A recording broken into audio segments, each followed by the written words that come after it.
For those of you that are single out there are 9 financial moves that you need to make prior to getting married. And we're going to talk about those coming up. Stay tuned.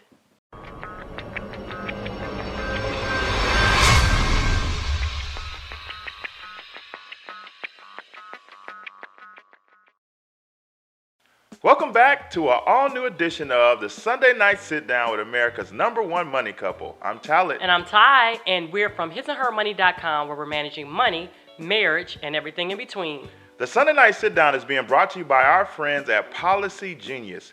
Policy Genius is your go-to place to find and get quotes to meet your needs when it comes to insurance. They have a free tool, yes, free tool where you can put in your information and get instant quotes for insurance. All you have to do is go to hisandhermoney.com/policygenius.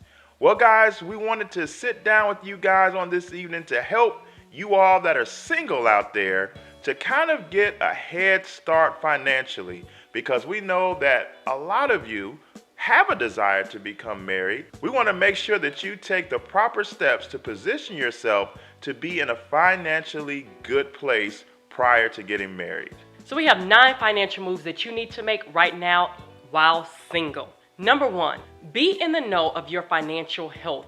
That means you need to pull your own credit reports, know what your credit score is. A lot of times, and most times, just because people are single and they feel like maybe that they don't have children or they don't have a spouse, that they don't have to be as responsible with their finances because they don't have anyone that's depending on them. Actually, you want to make sure that you are aware, know where you stand, know any debt that you have out, any outstanding debt. So pull that information. You can go to annualcreditreport.com and get a free copy from all 3 of your credit reports from all 3 of the credit bureaus. That's Experian, Equifax, and TransUnion. Number 2, you need to get out of debt. That's right. Start the process now. Don't think that, I'll do it once I get married and become a real adult. No, you are a bona fide adult right now, and the best way to put yourself in a good place financially prior to getting married is to do what you can right now to start destroying your debt. That's right. We want to make sure that we mention this. We're not saying that you have to be completely debt-free prior to getting married, although it would be ideal. We do know that there are a lot of people that are getting married now, and both parties are bringing student loan debt into the marriage and things like that. The key is that you want to start on your debt-free journey. Start now. Start the process now, especially while you don't have anyone else that's depending on you. The third step that you need to make is make sure that you're open and honest with your potential spouse. That's right. We're not saying that everybody that you go out on a date with or your boyfriend or girlfriend that you need to just divulge all the information to them.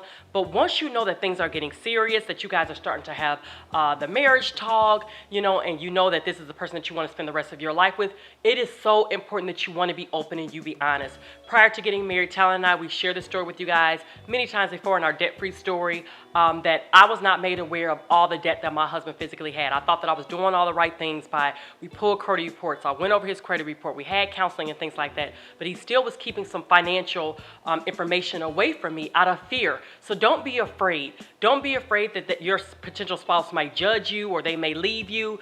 You just want to make sure that you lay out everything, because trust is a major, major factor when it comes to marriage. The next financial move that you need to make is setting financial goals. This is a great practice that you can begin to do in your singleness. Maybe you want to set a goal of starting to knock out those student loans, those pesky student loans. Or maybe you want to set a financial goal to maybe you're starting to save up for a wedding ring. Hint, hint. Whatever it is, start the practice now so that when you become married, you will have a good foundation of how to set financial goals later on in life. And also, in regards to setting your goals, set some goals and dreams that you have for yourself and achieve it and accomplish it.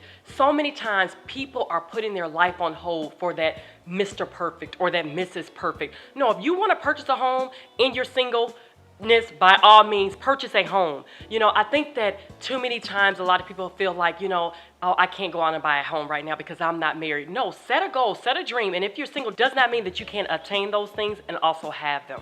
Number 5, you need life insurance. That's right. Our favorite is term life insurance. We highly recommend a company that we work with, Policy Genius. If you go to hisandhermoney.com/Policy Genius, you can get a free quote, no obligation. The links are in the description box below. But it is so important, even as a single person, to have life insurance. And I'm going to explain to you why. There's a misconception out there that just because you're not married or you don't have any children, there's no one depending on you, so you don't need life insurance. That's absolutely false. You need to sit back, assess your situation. Are you taking care of an elderly parent? Are you supporting someone? There are a lot of times people are supporting their nieces and nephews and things like that. Is there anyone that's going to be dependent upon you that if you were to die, they're going to need your financial assistance? If so, you want to make sure that you have term life insurance in place. Also, too, it is cheaper. Yes, believe it or not, it's cheaper to get life insurance while you're young, in good health. And because when you get older, sometimes you can have chronic illness and you have all different health issues and things like that, and the rates are going to go up. So get insurance now while it's low. It's very, very affordable. Again, go to hisandhermoney.com/Policy Genius to get your free quote. Also, too, you want to make sure a lot of times people are dying and the parents and things like that, they're having financial struggles and they don't even have enough money to bury you. So life insurance comes in handy there. So therefore, no one would have to worry. You will not become a financial burden to anyone. It's very important, especially if you have different assets, like maybe you have a home, a mortgage, or a car. Even if you have co-signers on those particular loans, a lot of times people in their singles, they have co-signers on their mortgages, such as a parent or something like that. And if you were to die, that parent is still liable for that debt. So that's where life insurance will help you. The next financial move that you need to make is you need an emergency fund. That's right, life happens whether you're single or whether you're married, and you, in your singleness, still need to have an emergency fund.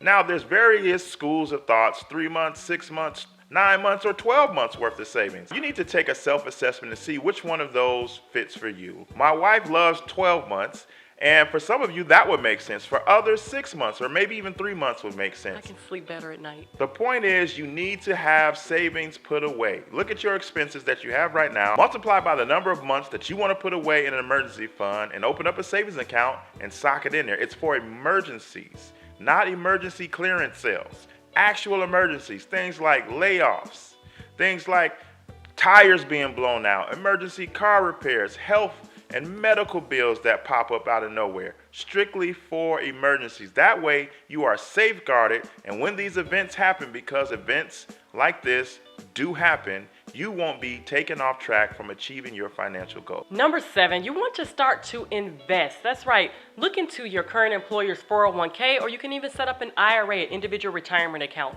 It is so imperative. Start while you're young. Oh my gosh, if you guys watched our video, financial mistakes that we made while single, or that we wish that we would have made while single, my biggest one was that I wish that I would have invested sooner. I wish that I would have started an IRA very early on. I mean, I'm talking about 16, 17, 18 years old when I had an employment. Because the earlier, the better. The more money that I get to sock away for my future. The 8th financial move that you need to make is you need to invest in educating yourself. Ty just shared what her mistake was. One of my biggest mistakes in my singleness was I did not have a good knowledge of how money works, and therefore I went out and made a bunch of financial mistakes. So take this time to learn, to grow. Read books on personal finance, like our book, Money Talks, The Ultimate Couple's Guide to Communicating About Money. Listen to podcasts like ours, The His and Her Money Show, or just read finance blogs. The point is, fill yourself up with information so that you can build a solid knowledge base to help you make the right financial decisions, not only today, but in the future as well. And number 9, and probably one of the most important steps or moves that you need to make in your singleness prior to getting married, is ask your potential spouse questions. That's right. Now, one of the steps that we mentioned earlier was make sure that you're open and honest with your spouse, but you want to make sure that you ask those tough and hard questions. We highly recommend sitting down with a counselor, or if you go to church, your pastor, and have premarital counseling prior to getting married, And one of the topics that you should discuss is finances. That's right. You need to pull each other's credit reports. You need to go over debt. You need to go over credit scores. You need to ask questions such as who plans to take care of the finances or the bills in the home? Do you both expect to work? What if you all have children? Do one of you, the wife, want to come home and stay home with the kids and things like that? You want to make sure that you ask all those financial questions up front. We cannot tell you how many people regret that step. It's so important. You don't want to get at the altar, say I do, and then you're in for a wide awakening, and a total surprise after marriage, and like, wow, we didn't discuss that. You need to discuss bank accounts. Will you both have joint accounts? Would each spouse be on the account? Would each spouse's name be on the account? Things like that. Make sure that you talk. Be open, be honest, be transparent. Always start the conversation by making sure that both parties are extremely comfortable. They will not be judged. This is a no judgment zone.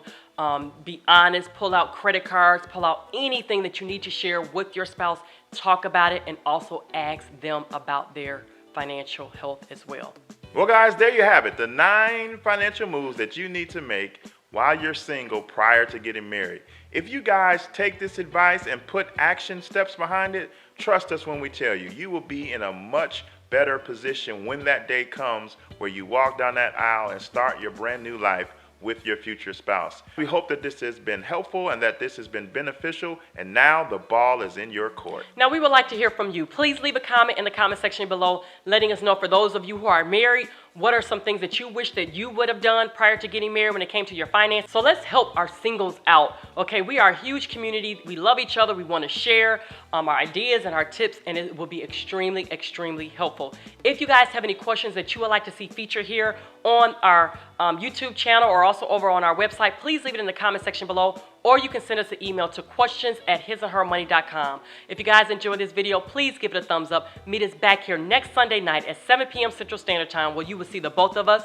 sharing with you. Well, guys, it's been great. Until next time, Bye. peace.